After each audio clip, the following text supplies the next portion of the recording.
நம்ம நிகழ்ச்சியில நெக்ஸ்ட் பார்க்க போற செக்மெண்ட் குட்டி ஸ்டோரி.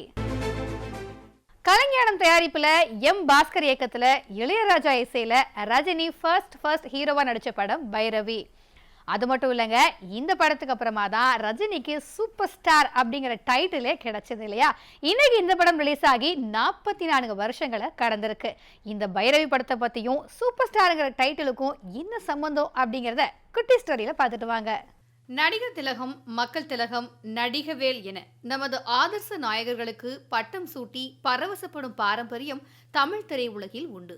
இந்த பாரம்பரியத்தை வழி தொட்டு சூப்பர் ஸ்டார் என பெயர் கண்ட ரஜினியை தொடர்ந்து இந்த மாபெரும் தமிழ் சினிமா மரபியல் விருட்சமாய் வளர்ந்து இன்று இளைய தளபதி, அல்டிமேட் ஸ்டார், மக்கள் செல்வன் என விஸ்வரூபம் எடுத்து நிற்கிறது.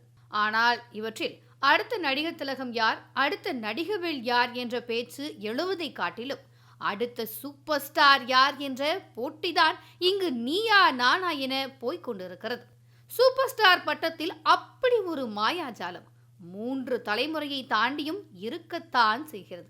இந்த சூப்பர் ஸ்டார் பட்டத்தை ரஜினிக்கு எந்த படத்தில் கொடுக்கப்பட்டது? வேர் தேடி பார்த்தால் விடையாக கிடைக்கிறது பைரவி திரைப்படம்.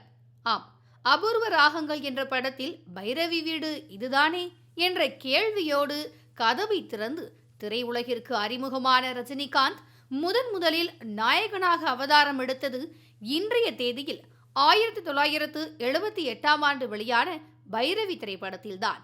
அதுவரை வில்லனாகவும் 2ஆம் ரக ஹீரோவாகவும் நடித்து வந்த ரஜினிகாந்த் கதாநாயகன் அவதாரம் எடுத்தது பைரவி படத்தின் மூலம்தான்.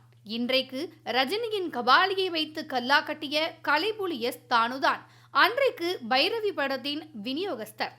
படத்தின் விளம்பரத்திற்காக சென்னை பிளாசா தியேட்டரில் 40 அடி கட் அவுட்டில் ரஜினிகாந்த் புகைப்படத்துடன் சூப்பர் ஸ்டார் ரஜினிகாந்த் நடிக்கும் என போடப்பட்டிருக்கிறார்.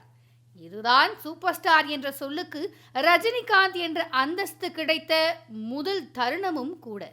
மக்கள் திலகம் எம்ஜிஆர், நடிகர் திலகம் சிவாஜி கணேசன் உயிர்ப்புடன் இருந்த காலகட்டம் என்பதால் சூப்பர் ஸ்டார் என்ற பட்டத்தை ரஜினி தவிர்த்த போதும் விடாப்பிடியாக இருந்த தானுவால் இன்று அப்பட்டமும் ரஜினியை கெட்டியாக பிடித்துக்கொண்டு இத்தகைய பெருமைகளை தாங்கி நிற்கும் பைரவி திரைப்படம் வெளியாகி இன்றுடன் 44 வருடங்கள் ஆகிறது.